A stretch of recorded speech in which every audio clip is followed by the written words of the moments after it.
Alrighty, I think we'll get started here now. So starting things off, for anybody here, please absolutely ask questions in the chat.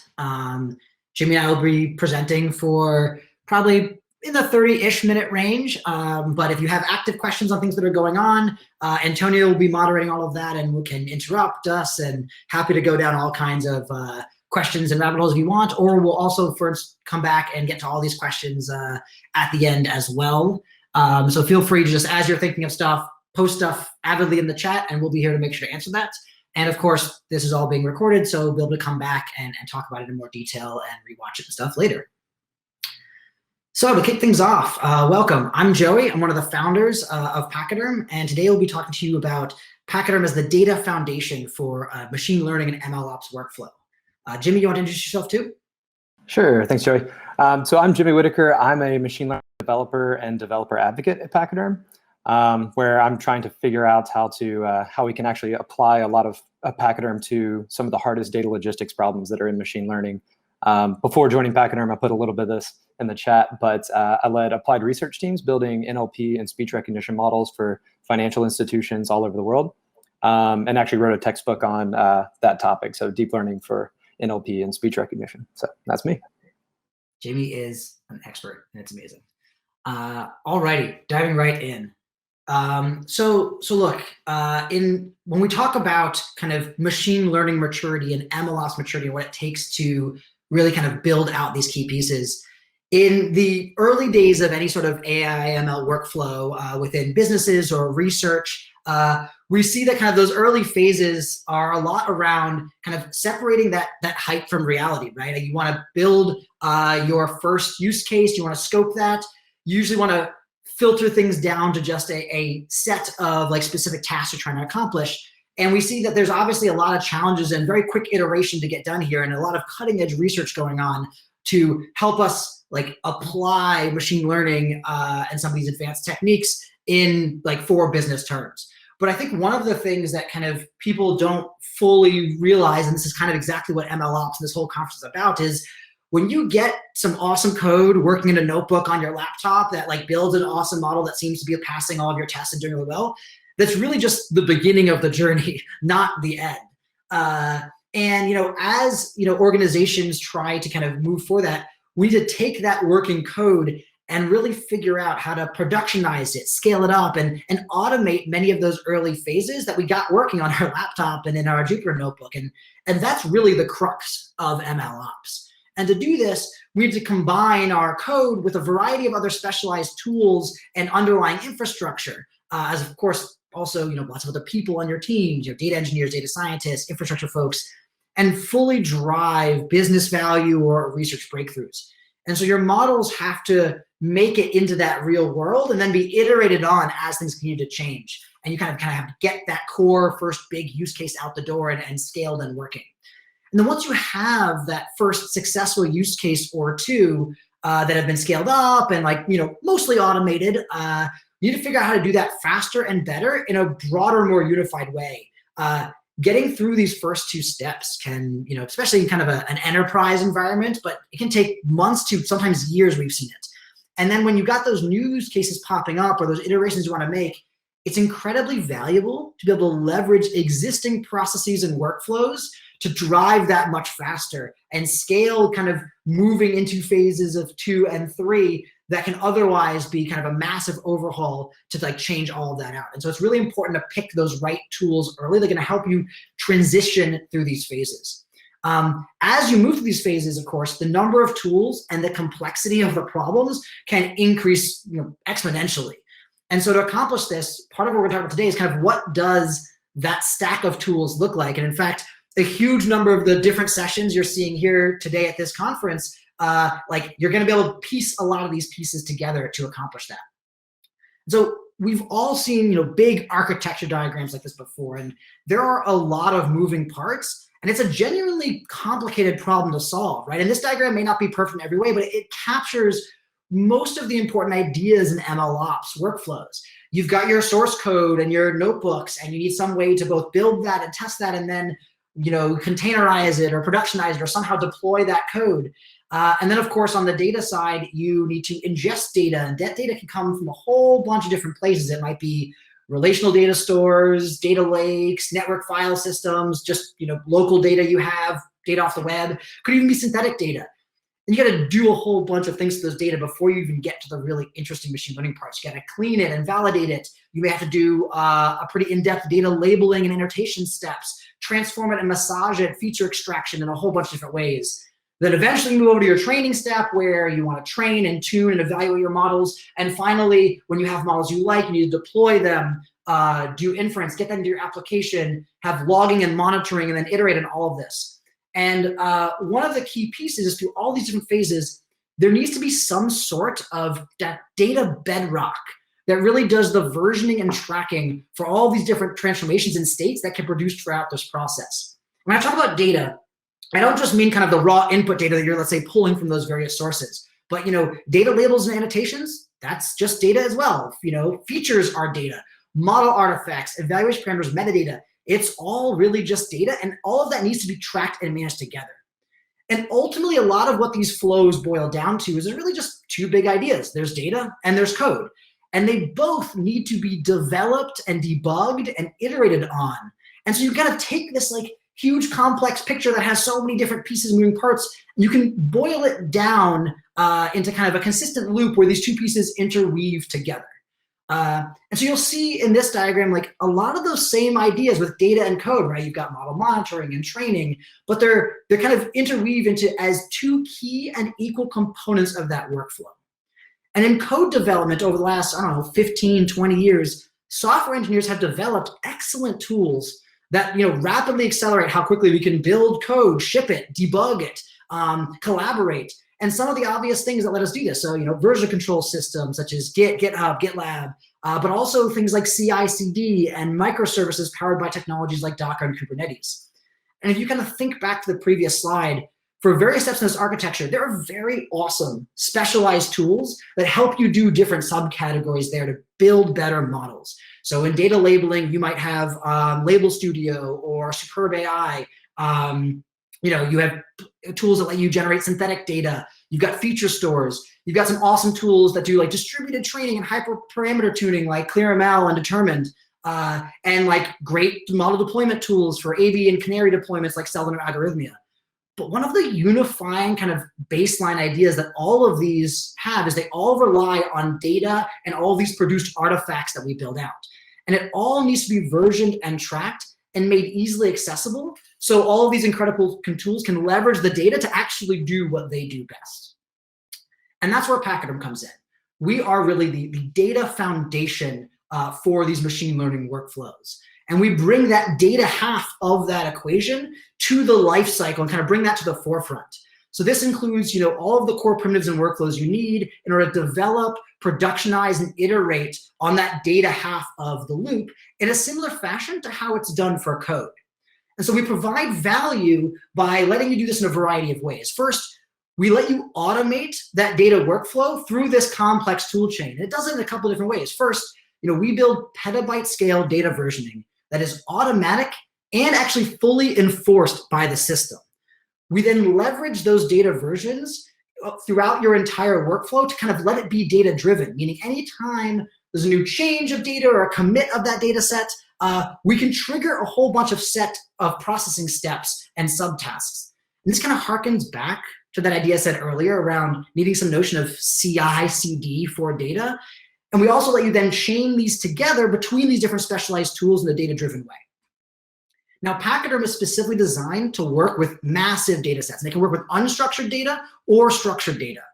And I think a big gap in the ecosystem today that kind of really led us to develop Pachyderm is that a lot of these systems really only work with a subset of data. Oftentimes it's structured data. So solutions like SageMaker, they can do some pretty impressively fancy stuff, but only on very specifically formatted and structured data sets. Pachyderm removes that bottleneck and in particular leverages our powerful data versioning to automatically parallelize and scale your code out. So we let you do things like shard your data into chunks and take single-threaded code and process it in parallel.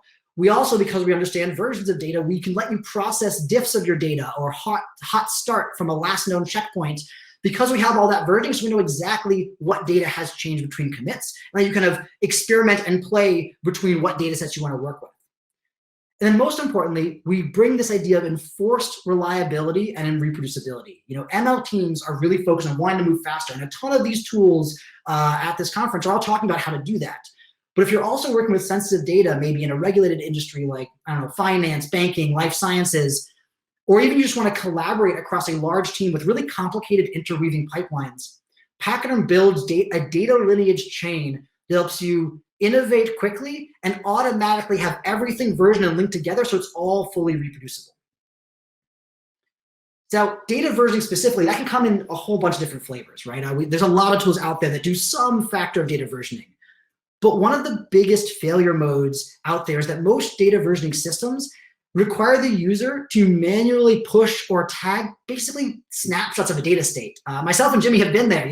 I ran some code, it produced some results. I'm then going to tweak and tune and do that for a while. And at some point, I'm like, oh shoot, I should probably save this as a commit. So then you push that off, and now you've got kind of this snapshot of data at a point in time.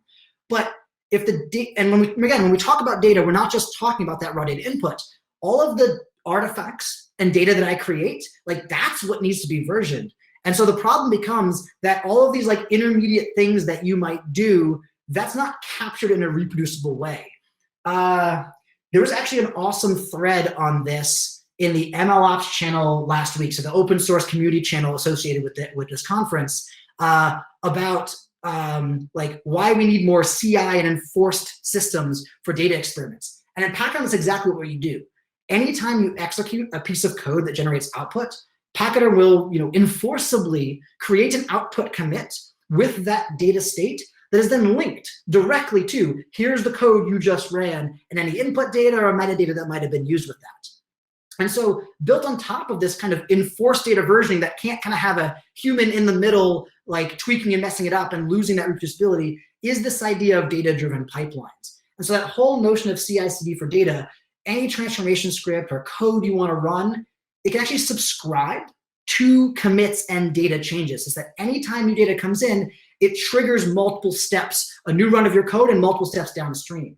And so like any CI system, you might say, I want to ingest some data.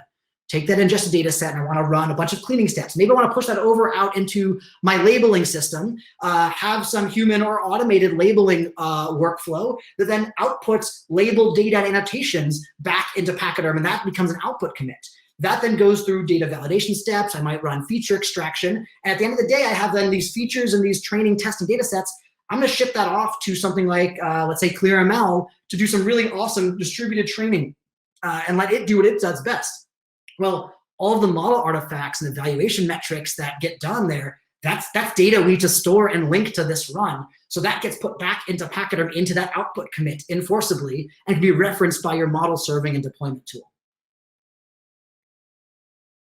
And so when you build out this long chain of interoperable systems, right, and like when you're dealing with big, complex machine learning workloads, there are a lot of different systems moving at play here. Data lineage becomes one of the fundamental building blocks you need if you want any hope of reproducibility. And so in Pachyderm, we keep a record of every data version and state and link it to the code that was executed or maybe the run in one of these external systems. And so you can maintain this full audit trail while still moving quickly. And furthermore, Pachyderm data lineage is mostly about managing relationships between data or historical states of that data set. And so it allows you as a team to rewind data in time if like some mistake was made or you need to go back to a previous state that could have happened months ago. It lets you debug issues faster and understand the relationships, such as, hey, let's say I made this data change to my cleaning step, or it could have been my feature extraction code. How did that affect my final output in the model? How did each of those changes have kind of propagating dependencies of effects downstream? It can go kind of downstream or upstream. And that's the real power of data lineage and what that lets you do. So now to kind of like concretize these ideas, I'm gonna pass it over to Jimmy and let him jump into a demo and kind of show you what that looks like live. Awesome, thank you, Joey. All right, so Joey shared a lot of kind of the overview of what Pachyderm is. I think we can see my screen now. Yep. So what we're going to do is we're actually going to look at kind of an instantiation of this. So how does this actually work when we get to a real world scenario. So what we're going to show here is a demo focused on a regression problem for the housing prices data set.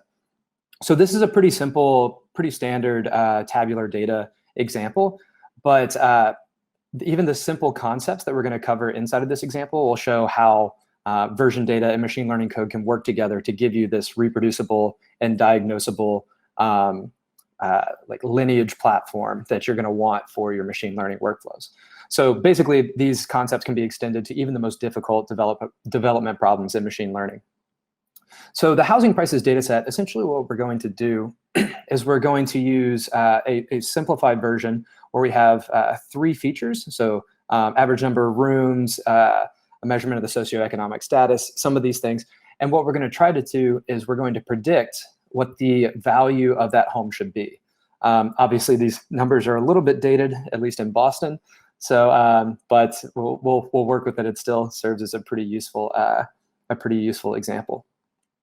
So what I'm going to be using for this is I'm actually going to be using our Pachyderm hub.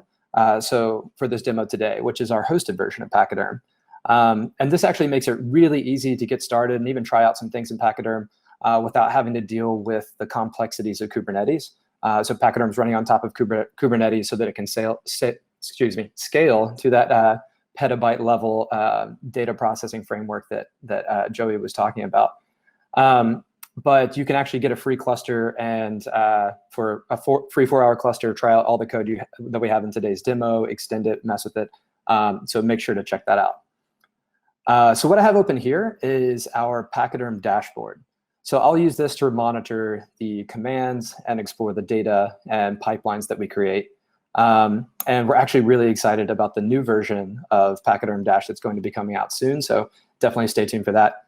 And then I'll also be using a command line utility to run these commands. So you'll see me kind of swapping back and forth between my terminal, but we'll see what's actually happening inside this Pachyderm Dash.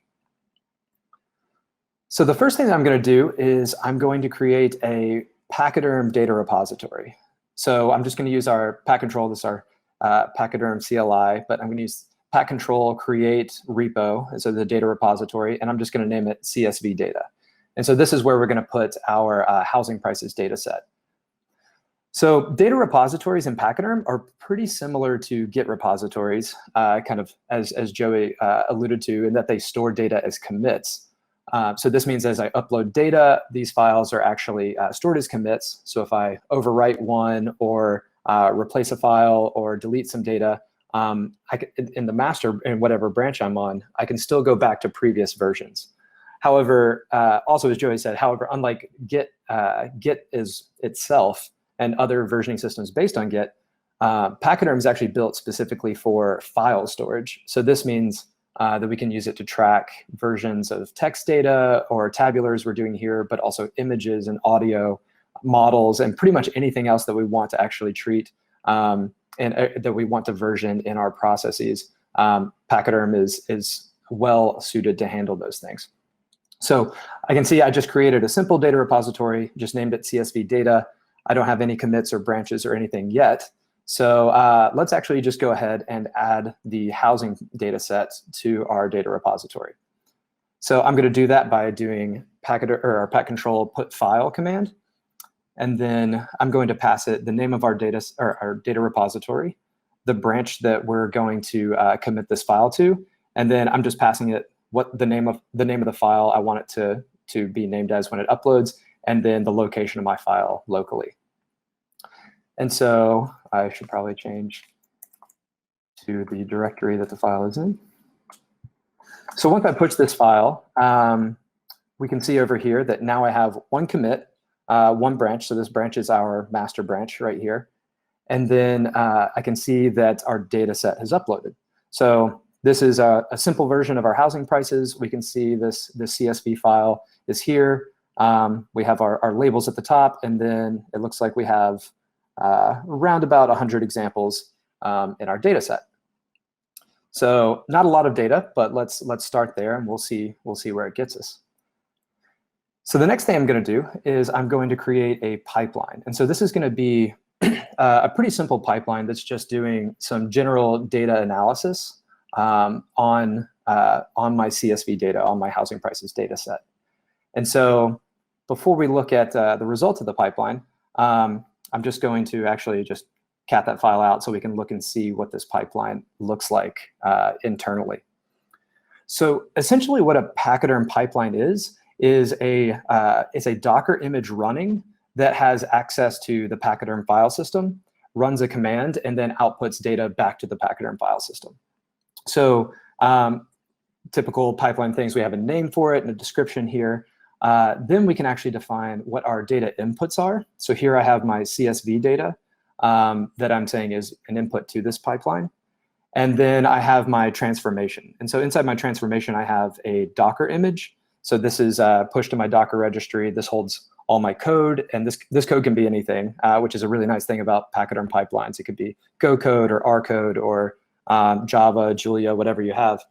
In my case, Python here. But essentially, this Docker image has anything that I want to put into it ready to run. And then I have the entry point command that's going to run. So essentially, when this pipeline is created, it's looking to see if there's any CSV data that needs to be processed. And then it will take that data, it will map it to an input file location, which is /PFS, which stands for Pachyderm File System. So my CSV data here. And then I'm going to output any components of my data analysis, any artifacts from this, to PFS out. And so what Pachyderm is going to do is it's going to create a data repository named after my pipeline, and anything that is written to this PFS out when it runs will automatically be committed and versioned and tracked, and we'll know exactly what data came in, what processing was done with it, and exactly what came out. And so then we can actually build up more and more complexity around this, but we'll always have versions of everything that ran and know what the inputs were, what the outputs were, and what happened to get it from input to output. So when I switch over here, I can look at my Pachyderm pipeline. So this green chevron is showing us that. And I can see that it's already finished a job a few minutes ago. And one datum has been processed, which is my CSV data. And then if I look at my output, this is what I've decided to do in my data analysis. So I just have a couple simple visualizations. So here I'm looking at a correlation matrix of my data just so I can understand how my variables and features are related to each other. And then similarly, I have just a pair plot of those as well, just so I can kind of get some understanding of what's going on in my data without having to go through it every single time, so I can know how things are changing. So that was just to take a glance at how pipelines work. So I'm actually going to create two more pipelines. One is going to be my split pipeline, and the other is going to be my regression pipeline. So this is going to be my training pipeline. So similarly, this split pipeline is actually just going to create my training and testing sets.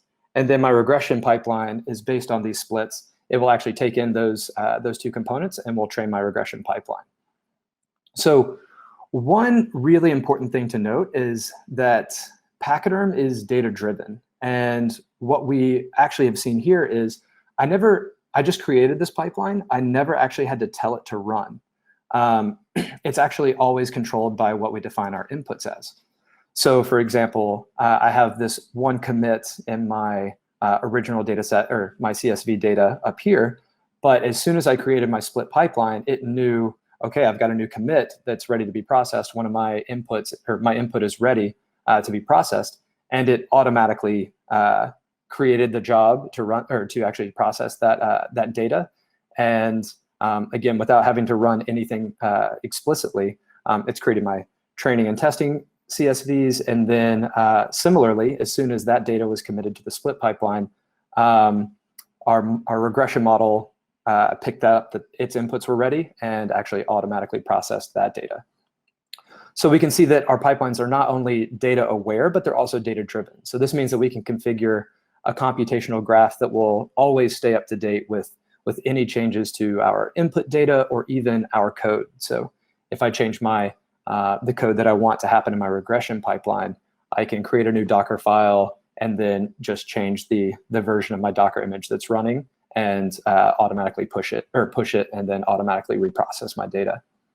And this works As well, if you have GPU code, I don't have any in this example here, but you can actually add any type of explicit resource requirements, whether that's memory or GPU specifics or anything else. You can control all that and use Pachyderm to do all of those things. So one last thing that I wanted to mention just very briefly, and we won't go into too many details about this, is that we also have glob patterns that are incorporated into Pachyderm as well. And so what this means is that with these glob patterns, we can actually tell our pipelines how we want to split the input data, so that we can actually run a pipeline across all our different files at the same time if we wanted to, and we can parallelize a pipeline with no extra code. So this can be really useful. I use this a lot for kind of cleaning and pre-processing and prepping my data for data sets. And it's a really useful thing to check out.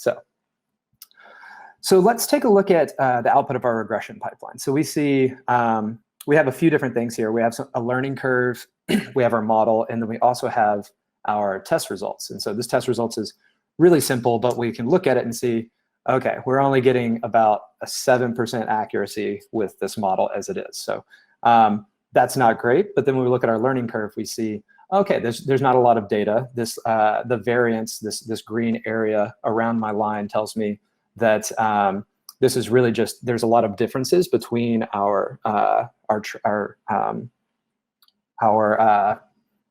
splits that's actually happening inside of our cross-validation step. And so that probably means that our example can do with, it can improve with adding more data. So let's go ahead and do that. So what we're going to actually do is I'm going to come over here and just clear this out to make it easier to read. And what I'm going to do is I'm actually going to, again, use the Pachyderm put file command, and I'm just going to overwrite that original file with a new data set.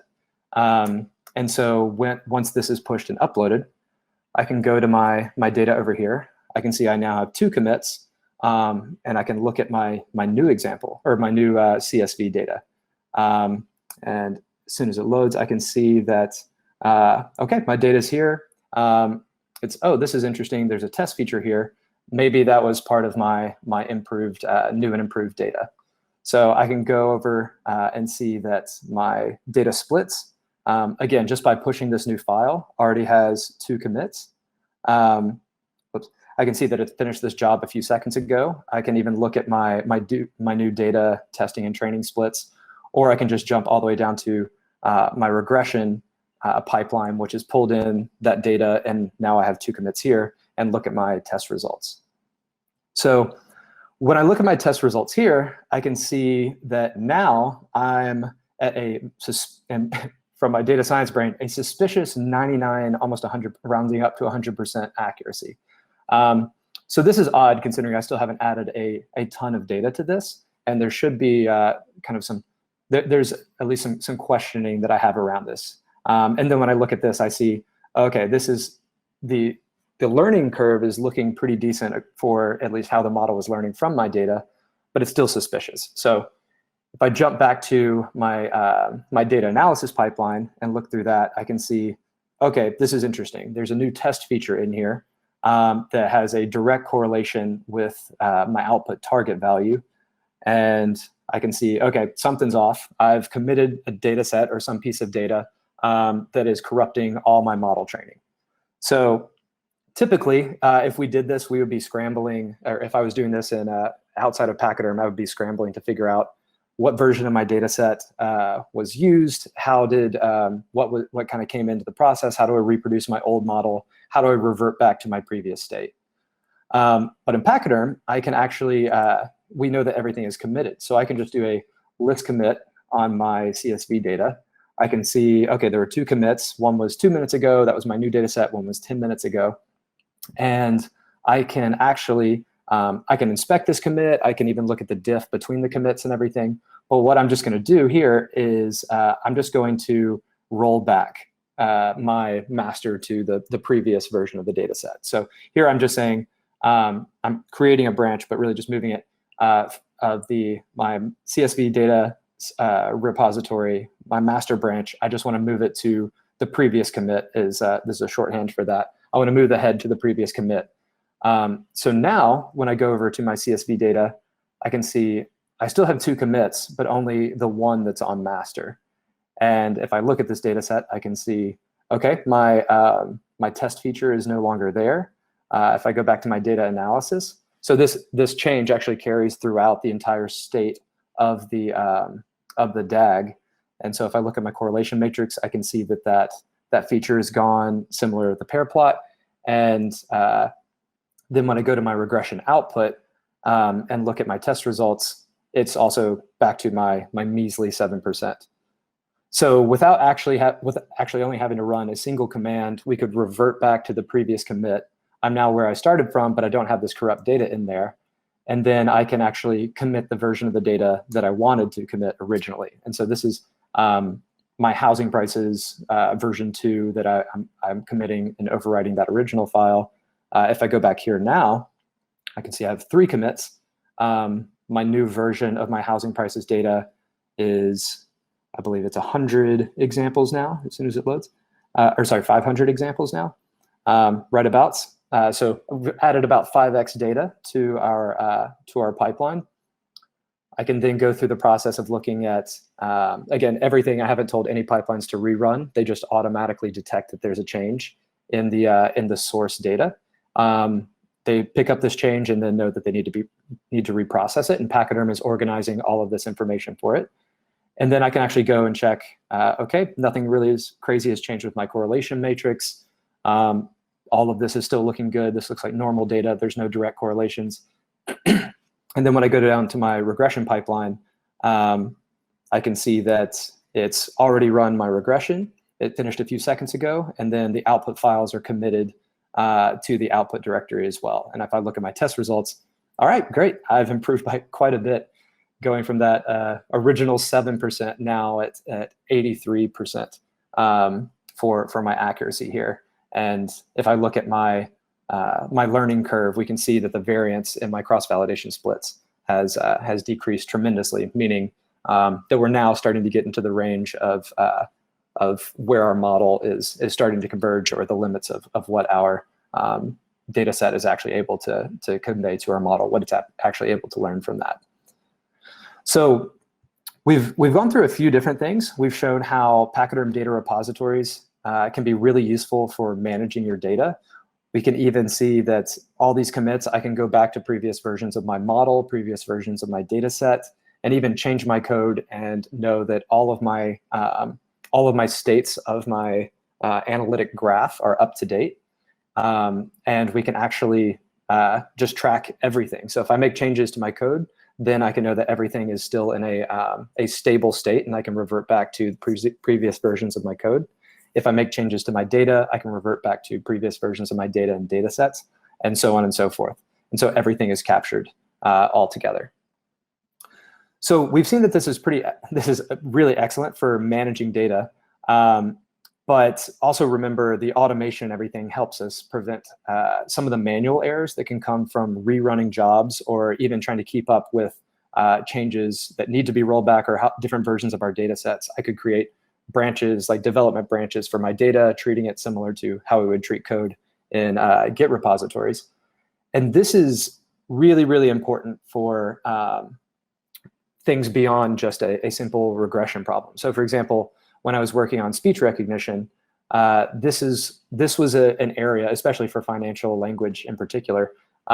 This is when we get into some really interesting problems, because the data is always growing and changing. There's new accents, there's new vocabulary, and there's errors in how we're normalizing our text, or even changes in our modeling techniques, going from LSTMs to transformers, or all kinds of things that end up coming into play. And so in order to actually create real world models that are productive and useful in production, we had to shift to something that enabled change. So Pachyderm here, and not actually fight it. Our models need to be able to consistently improve. As Joey was talking about, there are these moving pieces. And the manual management of our pipelines and data really became and is becoming our Achilles heel in a lot of institutions. And so Pachyderm really does provide this data foundation where your data and your code can be combined together and work together to keep your system and your workflows and how people are operating in a reproducible, agile, and even collaborative fashion, providing these foundational elements for your machine learning workflows. So I'll pause there and I'll stop sharing and I'll hand it back over to you, Joey. One thing I'll add, you know, as Jimmy's example here was kind of a simple regression state, we have multiple examples on our GitHub, as well as a lot of collaboration and content. We've worked with other tools that we talked about in that system. So we've got blog posts, we've worked with ClearML, with Selden, and so wanting to be able to see examples where you can now interweave kind of this power of Pachyderm, as Jimmy outlined, with also specifically all of the details around like integrating with other tools in the ecosystem. That can be really powerful. We've got a lot of examples of that, and happy to kind of walk you through based on what you're looking to build in that system. So the last thing, just to kind of wrap things up here, is, you know, now that Jimmy's shown you kind of a more concrete example, talking about kind of zooming back out and talking about how this drives value for a business. And when we look at kind of our users of the system, we see that they're, you know, MLOps includes a lot of different personas and individuals across the board. You're working with data scientists who are kind of writing the specific code that goes into those different transformation steps. You're working with ML engineers who are kind of trying to manage code and data and kind of productionize these pieces. And of course, you're working with like the infrastructure people as well, because if you want to scale things up, you want to throw some awesome GPUs at it, you need like huge amounts of storage and disk space, you're going to need your infrastructure team in place to be able to kind of help scale and get you those kind of core pieces. And for each of these different teams, there are different aspects of like what they're looking for in an MLOps system, right? From a data science perspective, we've talked about this, you want to turn those ad hoc scripts and notebooks and kind of figure out how can I use whatever code I've written, and I don't want to write multi-threaded code, I want to just be able to like parallelize this and kind of scale this up and easily move from kind of that development phase of that of the machine learning loop to really productionizing that code effectively.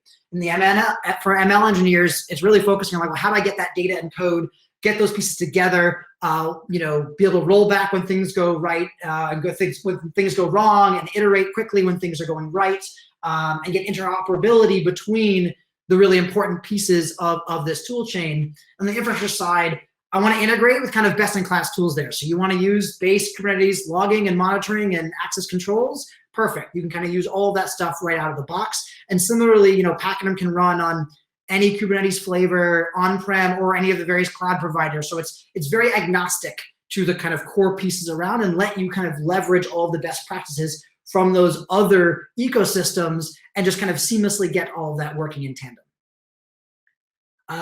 The last key idea here is around what we think of as like the core benefit of the business. When we think about driving value, one of Pachyderm's main goals is what we think of as bending that cost curve. We all know machine learning is super expensive. GPUs cost a ton. The big long training runs that fail after running for days, like that stuff's expensive. And ML engineers and ML teams, like they're expensive too, right? And so Pachyderm was really purpose-built to be that fundamental building block, lets you amplify those efforts and productionize those workflows effectively while innovating quickly and maintaining reproducibility. And whatever tools you choose at the beginning of that ML journey, right, when you're really start building those first models and iterating quickly, you got to think about exactly what tools you want to build right off the bat and make sure that it kind of scales for your whole team and scales through each of those different phases. And so if you're serious about driving business value from machine learning, you need that solid foundation with data versioning that can handle huge swath of unstructured and structured data, and that builds data lineage and has immutability primitives from the ground up. And that's Pachyderm in a nutshell. So I want to pause here and open up for questions, either in the chat or if people want to talk more, like jump in and talk openly, we're happy to invite you guys to jump in audio and video as well. Cool. Well, if there aren't any questions, certainly Antonio has posted a number of links in the chat. To check out Pachyderm in more detail, you can join our Slack community. We're also heavy participants in the MLOps community channel, so you can DM or message any of us there at any time. And similarly, of course, you can check out Pachyderm and Pachyderm Hub if you want to try it quickly yourself and get started and rerun Jimmy's example or try some of the more complicated examples we have integrating multiple tools together as well. There's actually one question over Q&A. Oh, so perfect. it was posted over there. Ganesh, can you explain how on parallel how different efficient Pachyderm is to SageMaker in regards of data preparation and data pipeline? So one of the key ideas here is how Pachyderm like shards that data across. And so one of the things we've seen with a lot of our enterprise customers is they'll see anywhere from a 70 to 95% speed up in that throughput of their data pipelines. And a big piece of that is because the way Jimmy kind of showed this a little bit, the way that the Pachyderm file system lets you process this is we can take potentially a large data set, break it up into small chunks, and then run your code on each of those chunks in parallel automatically. Most of my experience with SageMaker, it's usually dealing with structured data sets. And so Pachyderm can do this both for structured data, but also unstructured data sets. So you might have a million images that you need to process, crop, color correct, annotate, whatever that piece is. And this work can now be automatically divided and sharded up and processed in parallel. In addition, one of kind of the hallmark value props of what Pachyderm can provide is because all of the system is data triggered and data aware, right? We can process diffs of that data and understand only what's changed. And so you might process those millions of images right up front. And then if you go add a couple thousand more, Pachyderm knows that this 1,000 images, this is the diff, this is the new data. And so we can spin up your processing workers and process just the new data and just that diff and be able to get through it in an order of magnitude faster time because you're not reprocessing these steps. And Pachyderm is smart enough to know, let's say I change some code or data like in step 2 of 20 in my workflow. We know exactly how those changes propagate downstream. And so if there's only a subset of that data that changes, all of the downstream steps can also leverage that diff and that change to be significantly more efficient. Add in there a little bit. I hinted at this, but I did similar things when I was working on speech recognition, where we're constantly adding more data. Exactly what you were saying. We had audio files and transcription files in sometimes the same data repository, sometimes in different data repositories in Pachyderm. And we would need pipelines to marry these up. And sometimes we actually didn't have, we had code that wasn't easily parallelizable, or it was things that were, it was research code written in C++ or all these other things, and didn't have the bandwidth to rewrite all of those to be multi-processed or distributed across an entire system. And with Pachyderm, we just use those glob patterns to send the right files to jobs, and we're able to process all of that in parallel. And so this was probably one of the biggest and lowest hanging fruit wins that we got, at least early on when we were using Pachyderm. Well, before I joined Pachyderm later on. We stole him. Yeah, and this actually brings up an interesting point that's worth clarification here as well, is what do we mean when we talk about a productionized machine learning workflow, right? When a lot of people use the term production, they're like, oh, I got my model into production. And that's definitely an important piece of that. But of referring back to that idea of like a life cycle, a model, a machine learning workflow is actually a living, breathing, iterating thing. It's not just a matter of I trained a model in like some big batch processing job and now I've put it into production. Productionizing that is the ability to then continually iterate and build on that. And one of the examples that we've done with Pachyderm and sell them together has literally this. You have a labeling step where you use Label Studio to track and annotate your data. We then train a whole bunch of different of models, pick the best one, deploy that in Selden. Selden then runs inference on this model live, but all of that new inference data gets fed back into Pachyderm to then retrain and rebuild and track that model over time. And so that's where kind of you're completing that machine learning loop and bring it back around to iterate and improve constantly. And that is really what production, a full productionized workflow really means, is anytime new data comes in, all of these different steps can get rolled out, and it harkens back to that idea of like, what does CI/CD really mean for code, right? It's like, hey, it used to be you once every 6 months or a year shipped a new version of your software and like this huge long build process. And we moved to CI and CD systems. It allows us now to ship lots of small changes to our code, have that go through a set of batteries of tests and states, and then ship that code and have kind of this continuous process of iterating and feedback and roll forward, roll backwards, A/B deployments, and so on. And what Pachyderm brings to the table is applying those same ideas to now the data half of that machine learning workflow, and give you those same kind of ideas to rapidly iterate and move forward your kind of the innovation in your data models, and allowing you to productionize and get the best value out of your machine learning workflow.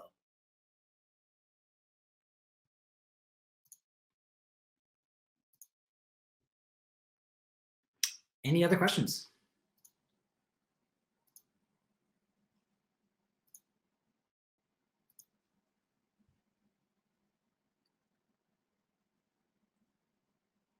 All right. Oh, look, we have a follow-up. Excellent. What's on Pachyderm's roadmap? Good question. So there's a lot of different pieces in the roadmap. One of the big pieces that's coming out just next month is, as Jimmy mentioned, we've got kind of a new refreshed UI and dashboard. We're also starting to add better and tighter integrations with these other tools in the ecosystem. So we've got coming down the road a more souped up version of using Jupyter Notebook to integrate directly with Pachyderm data. And so you can now, in your notebook, be able to see, oh, I want to grab this version of data, I want to grab that repo, I want to run some code and push it back and forth. And so allow you to have a more native notebook feel to iterating and moving around these different versions of data and code. In addition, we also have a lot of major features, and as I mentioned, these kind of integrations with other tools in the ecosystem, so you can balance between Pachyderm moving things over to Label Studio into a distributed training framework and a deployment system, and kind of link all these pieces together. The other piece about this is, especially in today's kind of regulatory climate for data, right? There's a lot of complexity around data retention, GDPR. How do you deal with these? How do you ultimately want to innovate and move quickly, but have these regulatory requirements kind of get off your back and not slow down your time to production? And so a huge focus of Pachyderm's kind of future development and roadmap is around letting these two pieces actually work effectively in tandem. And so better things like data retention policies and like better ways to kind of visualize data lineage and understand the dependencies between different versions of code changes, kind of have that audit trail and auditability. These are some of the major pieces on the roadmap.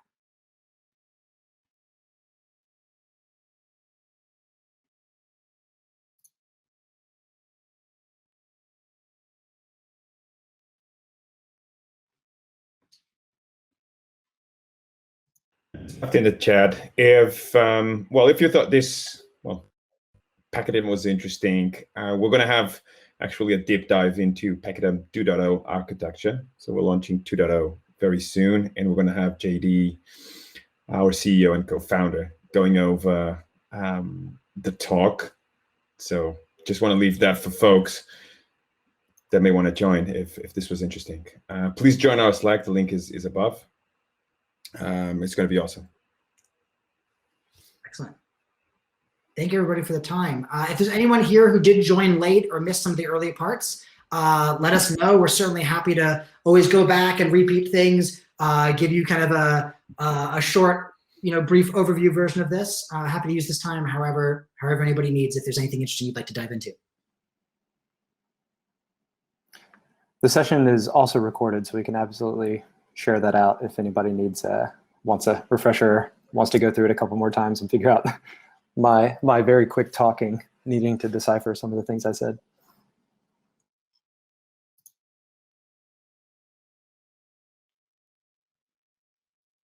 Cool. Well, I think we'll pause things there for now. I can always hang out in the room in case anybody joins late and has other questions. But thank you, everybody, for joining. We appreciate it. company. Joey. Yeah, we'll hang out. We'll hang out for a little bit and see if anybody else joins. But yes. If you just joined, please let us know, because it's quite difficult to know at which point in time you joined. So if you missed anything, please let us know in the chat.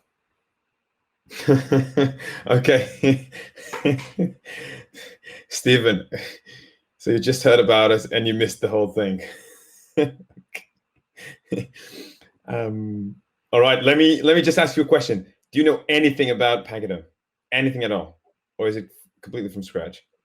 If you can write in the chat what piqued your interest, would be a good way to start. And we might have Joey or Jimmy give you just a very quick rundown. Absolutely.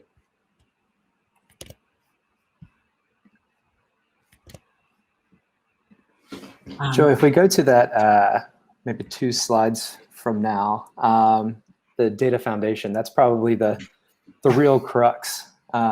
Yeah, this one and the next one are probably the real crux of where Pachyderm sits.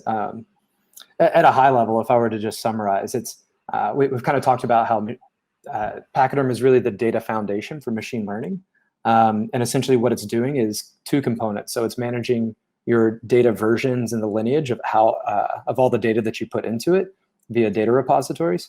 And then it's also able to add pipelines in the middle. So getting these data repositories to have impacts or making them data-driven. Anytime new data is added, Pachyderm pipelines are aware and can actually schedule out the work that needs to happen in those pipelines.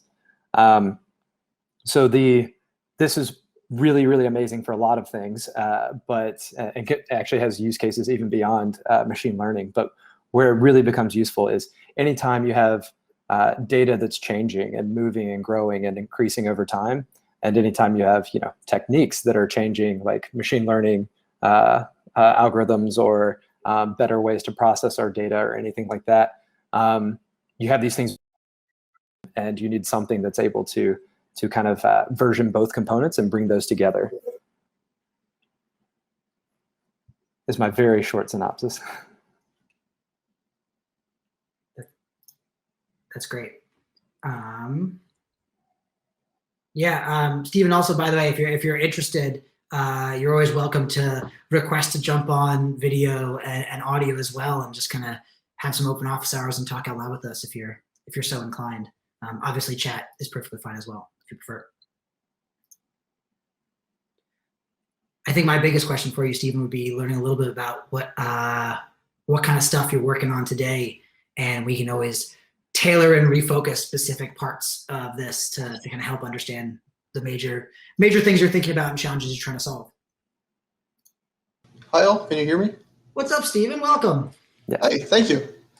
Yeah, let's see. Can you repeat your last question? I completely forgot what you asked. Oh yeah, look, like I said, the audience is mostly thinning out now, so happy to just talk specifically about your use case, and we're happy to kind of bounce around the presentation and talk about any specific things if you've got kind of specific areas of the MLOps stack you want to talk about, or specifics of your use case and challenges you're most interested in trying to solve. Right. I mean, I'll say I'm fairly MLOps in general, but it's definitely something very interested in. I guess one question I'd have from what you just described, does this allow for kind of backtracing and like attribution of training data to, of how it was used for training models? So figuring out, like you say, you have a trained model, what it actually was trained on.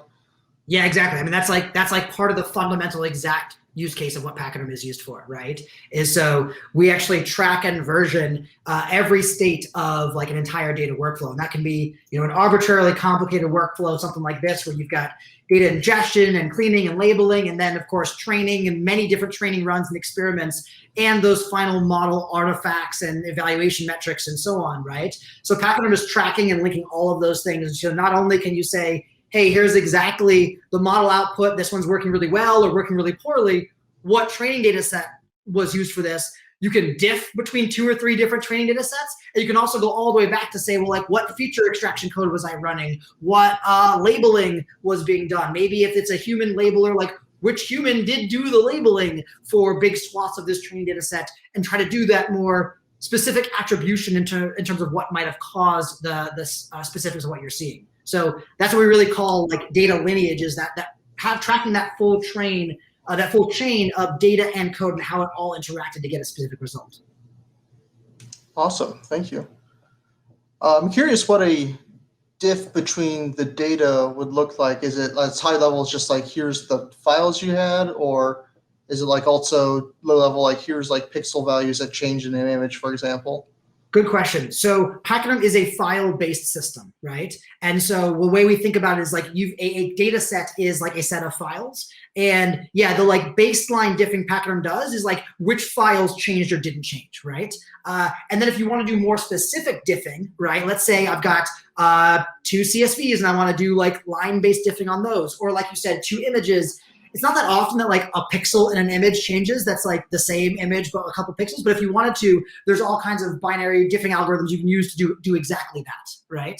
And so what Pachyderm does is it thinks about like from a file level, what data has changed or not. And then you can now apply a more specific diffing algorithm depending on exactly that file type. And we see teams even doing this with like much more complicated file types like reference genomes and in the kind of like life sciences workflows, where there are like very specific algorithms that are put in place to kind of do semi-efficient diffs in that regard. And Pachyderm will now tell you like this file was processed, this file is part of this training data set and not this one, and exactly kind of what pieces changed, but at a file level. Cool. If it might be helpful, Joey, if I can share, I guess, the screen, I can maybe show like what a couple of diffs look like. Yeah. If I can, there we go. So for example, I have in this, I guess you probably didn't see the whole demo, but here I can actually see I have some CSV data here. This is just housing prices data, but I can look at, I have 3 commits, and if I go to this commit, I can see, version 1 of my data. This is also our Pachyderm dashboard, which is, we'll have a newer version soon, but it's useful for kind of seeing what's going on inside of our cluster and pipelines and everything that are running. But I can see I have 100 examples in this version of my data set. And then if I go to, I guess, my most recent commit, I believe I have close to 500 examples in there. But you can inspect those, but I can even go over to my my terminal over here and run a diff on, I guess, my CSV data that's on the master branch and the CSV data. So CSV data, master branch, and CSV data, the commit, same on the master branch, but the previous commit. And I can see all the different things that have changed here's in a textual form. So I can see I've added those new examples. And it looks like I moved that one, or maybe added a comma after that potentially. So yeah, you can do all kinds of different things, and exactly what Joey was saying, you may have different types of diffs you would want to do for different types of files. I don't know if that's completely helpful, but that's showing a little bit of what's going on inside of Pachyderm.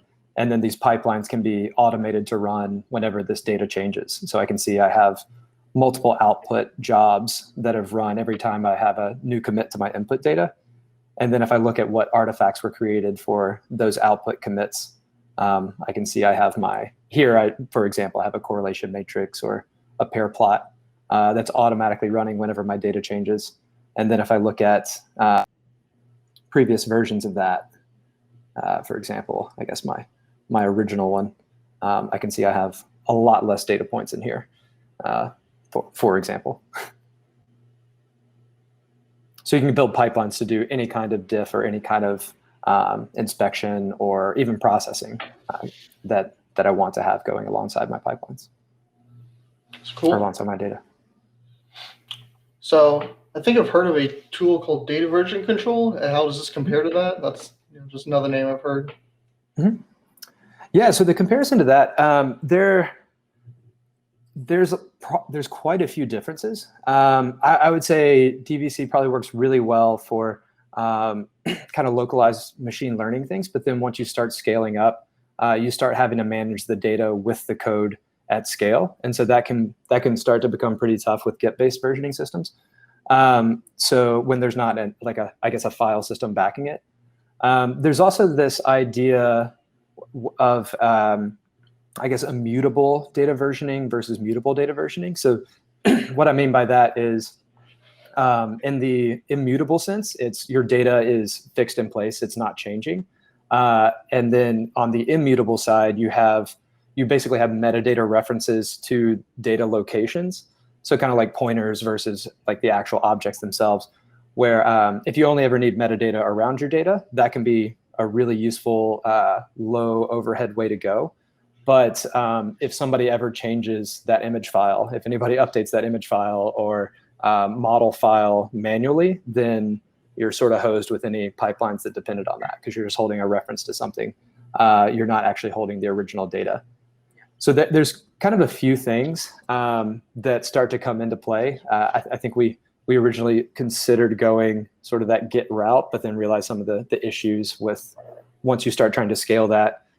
I would say once you start trying to scale things like DVC, you're essentially trying to build Pachyderm is where that sort of goes. Yeah, that's exactly was kind of been our experience, is that Pachyderm is a lot more focused on instead like the automatic and enforcement of like good data versioning practices, right? DVC follows, I think, the Git model very distinctly to a T, where like you might have a local version of your data, you work it, and then at some point you kind of manually push a snapshot of like, hey, here's a new commit, right? And as Jimmy was showing a little bit in this example, Pachyderm is really more of a like automated CI system for developing and understanding those changes of data. And so, data set A, and then here's a transformation set is connected to the output of that, which let's call it data set B, right? So your split data and your regression results are intimately tied and linked to that CSV data. And so as you make changes to the CSV data repository, those propagate automatically like a CI system, right? Through each of those steps. And that's one of the things that kind of Pachyderm brings to the table, is letting you kind of productionize those flows and connect those pieces in a kind of a forcible way, instead of hey, every user like commit when you think you want to like tag or save a state of data. So in that sense, is it also intended to be used somewhat as like a feature store tool, or would it be like integrated with one? Great question. It depends on the use case, but yes, like there are a lot of cases where we specifically see Pachyderm used as a feature store, right? Where you build your features and like you can store those as files directly in Pachyderm. There are similarly when people talk about like a model registry, right? Like there are like fancy model registries out there, but a lot of cases we see it's very common to like go run your distributed training setup and then you just commit your models. They're just data artifacts, right? Into Pachyderm and have that versioning in snapshots. For certain types of use cases, you can absolutely do what you described, Stephen, which is integrate with a feature store, right? Where you might have feature extraction steps that go on. It could be in Pachyderm, it could be that feature store, and that data can actually get stored in the feature store and either specifically like versioned back into Pachyderm, or that feature store can then be a source of truth that future Pachyderm steps can ingest from that feature store instead. Pachyderm tends to purposely be very like friendly to work with other things in the ecosystem. One of the kind of core design concepts that we came to is like, there is so much very specific specialization that happens in every different phase of machine learning workflow. So when you're talking feature stores or distributed training or model serving and deployment, data labeling, like there's all of this like really sophisticated cutting edge tools out there that kind of specialize in that one piece. And Pachyderm tries to be in that way unopinionated about, hey, you want to throw that data into Pachyderm, you're going to kind of get our core pieces, but you want to like easily move data back and forth between Pachyderm and any of these external services. We make it seamless and easy to do so. And one of the features we have that actually lets you do that is we have a feature what we call our S3 gateway. And what that basically is any data that's like fancily versioned in Pachyderm, we basically just throw an S3 API in front of that. And so any other tool that knows how to read data out of an S3 bucket can now read data out of Pachyderm, but instead of it being just an actual XP bucket. It's Pachyderm with fancy versioning and lineage built into that that's kind of faking itself as an S3 endpoint that these systems can talk to. And so it's really easy to kind of seamlessly move data in and out of Pachyderm and kind of weave it into your full MLOps infrastructure. And I'll add in there, feature stores are a really interesting one. I guess we were looking at CSV data here, which naturally fits with feature stores typically. But then when we move beyond, there's kind of a, feature stores are really, really good with structured data. But then once you get to something like NLP or any other like images or anything like that, feature stores start to become an interesting situation. Especially when your model is essentially your feature generator. So you're managing artifacts at that point, not exactly features. So that's where I would say like that gap that feature stores typically have, Pachyderm does really, really well with in particular. Like when I was working on NLP and speech recognition stuff, and there just wasn't anything that was out there outside of Pachyderm that could really handle that and handle the scale, B, the file types, and C, even just the workflows, other than Pachyderm. For instance, I would have data teams that were working on constantly curating data or adding new languages or all these other things. And we'd be trying to prep that data so that we could create data sets and train models. And then also trying to track those models. And we'd have teams of people working on different things. Some people working on the modeling techniques, other people working on the data curation, other people, the data science and what models work best in which contexts. And so having all of that inside of Pachyderm where people were able to iterate on the data, iterate on the analytics, iterate on the testing and throughput and other types of things all in the same system was really just the dream scenario. So that's kind of where I think a specific sweet spot. You can use it for tabular data because you can treat it as a file, but you can also use it for a bunch of stuff. I want to address one of the questions that I think it's Micah asked in the channel. If the model training pipeline triggered by new data includes data augmentation that generates additional data, does that new data get stored somewhere too? And can it be set up to be stored somewhere? Absolutely, right? That's like one of the kind of fundamental concepts that Pachyderm really tries to apply is like all forms of data needs to be versioned and tracked effectively. And so you can, as part of that output commit that might be your model artifact and metadata, additional data augmentation and data that's generated absolutely can be committed as part of that output as well. Or if you wanted to say, push that additional data somewhere else, either an external system or kind of feed it back into a broader part of like a training loop or something, you can absolutely do that as well. That's an excellent question. Any chance you have a demo loaded up of being able to take a model and backtrace what train it? I mean, it's a simple regression model, but our example that Jimmy was showing earlier kind of shows exactly that. So Jimmy, if you want to reshare a little bit, Sure. We kind of walk through the lineage chain of like, hey, here's a model that was good and bad and like which data set went with it. So Yeah, absolutely. Give me 1 second to close out my Slack notifications so they're not constantly popping up. Is that sharing? All right, perfect. So in some ways, I can look at this output and see, well, there's a variety of things that we can do, and not everything's shown here. But I can see, okay, this is this commit, or I can even just say,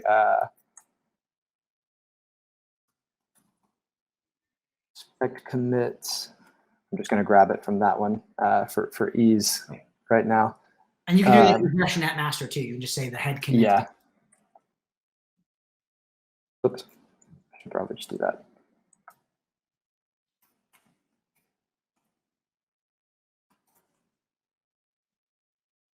And so this is, I'll do the raw output, which will look a little bit messy. But so essentially what I can see is I'm just inspecting, yeah, my regression pipeline or regression data repository, the master branch. And then you have access to all this data. Again, you can, there's plenty of ways that you can organize this to make it more valuable to you. But we can see a few different things here. So for instance, the start and finish times, the size and bytes, all these kinds of things. But we can also see the provenance on which commit actually happened to the regression pipeline. When I go to the split pipeline, what was the the commit that actually happened to trigger that was impacting this particular model that was in the regression pipeline. Same with the CSV data. I can know exactly which version of the data set came in here and trace it back to that.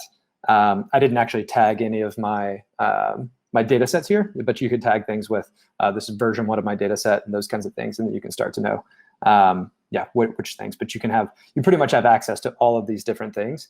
And you can even do kind of the inverse and flush a commit and look at a particular commit and everything that it impacted downstream. So you can kind of go both ways and see what was impacted by what. I think we like a graphical side as well to it, or is it mostly just the kind of like, I guess, JSON output here?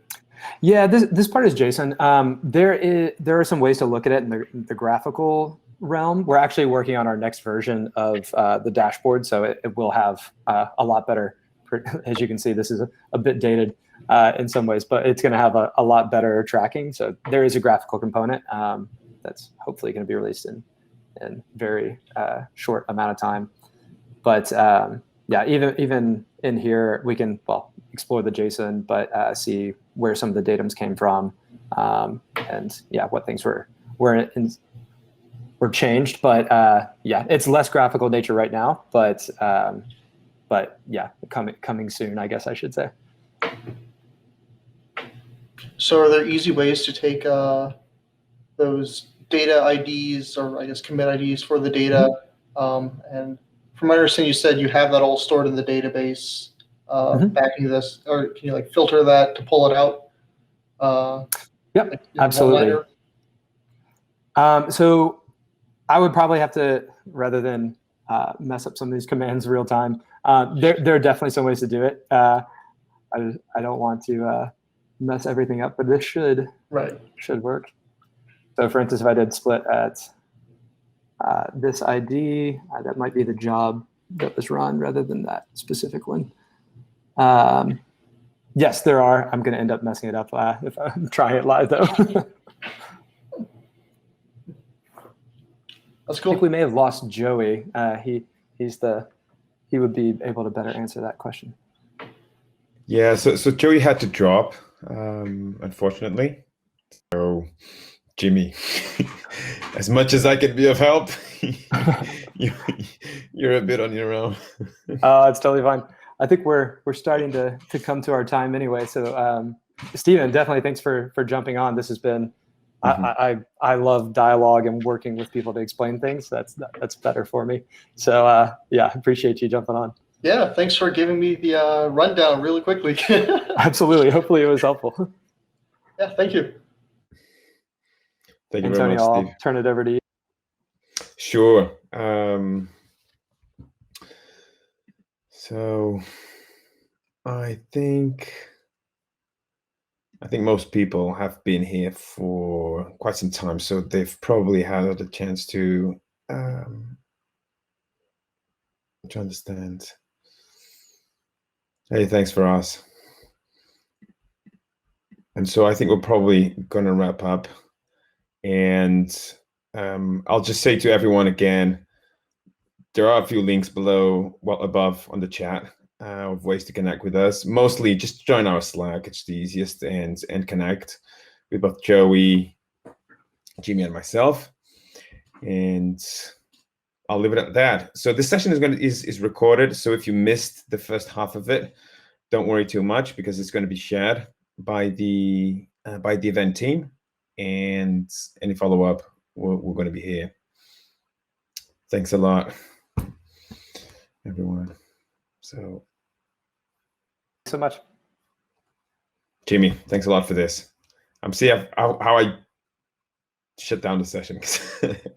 I don't know. Emil, if you're on, how do we close this down? Just click leave. Okay. Nice to see you, everyone. Thank you.